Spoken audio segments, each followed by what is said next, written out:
Durmuş menin yine çıktı karşıma. İnni hayış dertler verme yüzüme. Bilem oktum näme gördü gözlerim. Vah bulalım azgali ömrüme. Bilem ok men kim dost kim düşmanım.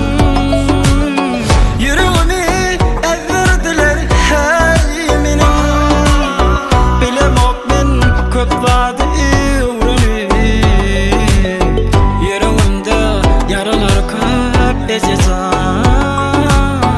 Bu yürekte yaralanken ecezam.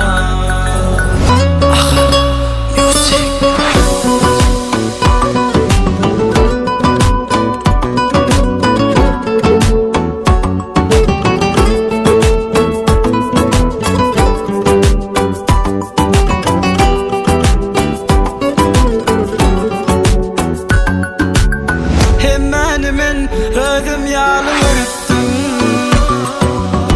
tanamadım dertlerimi paylaşıp. İnni yalnız yanımda hiç haysi yok. Dertlerime sen düşünyen ecezvan. Bilem ok men kim dost kim düşmanım. Yüreğimi ezdirdiler hey menin. Bilem ok men köp vadi uğrani. Yüreğimde yaralar köp ecezam. Bu yürekte yaralanken ecezam. Bilem ok men kim dost kim düşmanım. Yüreğimi ezdirdiler hey menin. Bilem ok men köp vadi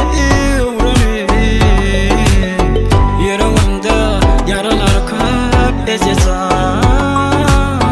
Bu yürekte yaralanken